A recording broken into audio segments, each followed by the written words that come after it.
اس لیے یہ سب لوگ 30% رشوت کو تقدیر کا لکھا سمجھ کر ادا کرتے رہتے اور یہ رشوت خور افسران اس رشوت کو اپنی تنخواہ اور مراعات کا حصہ سمجھ کر بے جھجک اور بے دھڑک ہو کر وصول کرتے رہتے۔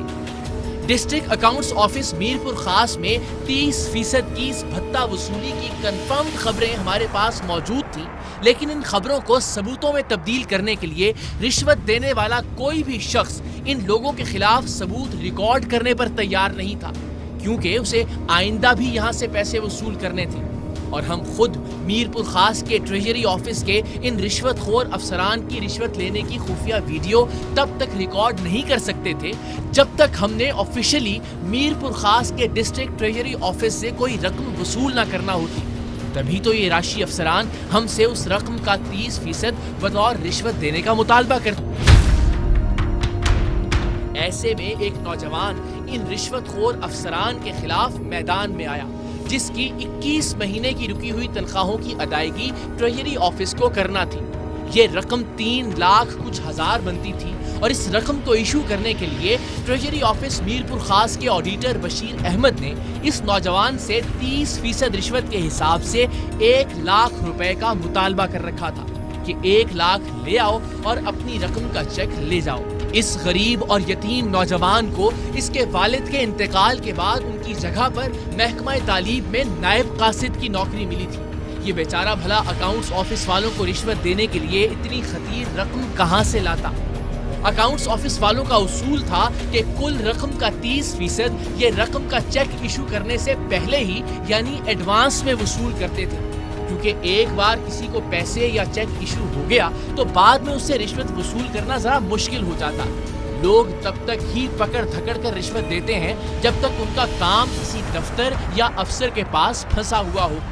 اس یتیم اور لاچار نوجوان کی 21 مہینے کی تنخواہ اسے اس لیے نہیں مل پائی تھی کہ اس کے پاس ایڈوانس میں رشوت دینے کی سکت نہیں تھی۔ اس دوران اس کی بہن کی شادی بھی تھی، لیکن لاکھ منت سماجت کے باوجود رشوت لیے بغیر اس کی 21 مہینے کی تنخواہ ریلیز کرنے سے صاف انکار کر دیا گیا تھا۔ ہر طرف سے مایوس ہو کر اس نائب قاصد نوجوان نے خود ٹیم سریام سے رابطہ کیا اور ہم نے اسے اس کا حق دلانے کے ساتھ ساتھ ڈسٹرکٹ اکاؤنٹس آفس کے رشوت خور افسران کو بے نقاب کرنے کا فیصلہ کیا۔ ڈسٹرکٹ اکاؤنٹس آفس میرپور خاص کے آڈیٹر بشیر احمد کو مانگی گئی رشوت کی 1 لاکھ کی رقم میں سے 30,000 روپے کی ادائیگی کے لیے ٹیم سریام کا نمائندہ نوجوان نائب قاصد جنید کے ساتھ گیا اور آڈیٹر میرپور خاص بشیر احمد نے بے جھجک ہو کر سرے عام 30,000 روپے وصول کر لیے۔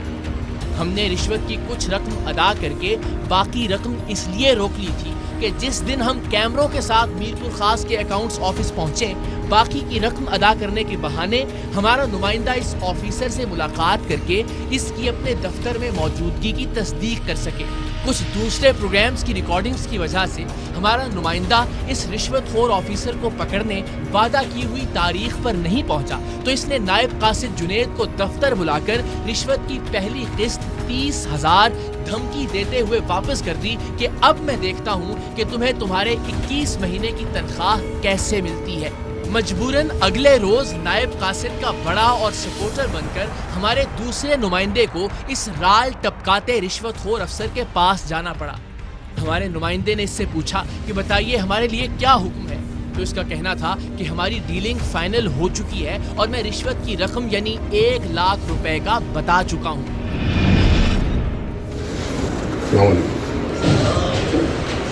جناب خیریت صحیح، یہ میرا بھتیجا بھی ہے، ٹھیک ہے، بنا ہوا۔ تو یہ جاوید بھائی کو ہم نے فارم دی تھی، میں تو ٹرانسپورٹ کا کام ہے نا میرا، ٹھیک ہے نا۔ اب اس کو تو میں نے دے دیے کچھ پیسے کہ یہ اس نے بولا تھا بل پاس ہوگا تو پھر میں دے دوں گا۔ تو سائیں یار اس کا کچھ کریں یار، کر دیں بچے کو، اس کی شادی، اس کے گھر پہ بھی شادی ہے۔ یا آپ نے میرا خیال جاوید کو واپس کر دیا تھا نا یار، کرنے کے لیے تیار ہوں۔ ہاں اصل میں یہ جو اماؤنٹ ہے یہ بڑا ٹھیک ہے، 4 لاکھ کا اماؤنٹ، اور اس کے علاوہ جو صاحب ہمارے کو اس کی بچی کا شادی وہ چلے گئی کراچی۔ یار دیکھیں میری بات سنیں، آپ ہفتہ لگے، 15 دن لگیں، 2 مہینے لگیں، یہ آپ رکھیں، جو بھی 30% ہے وہ رکھیں،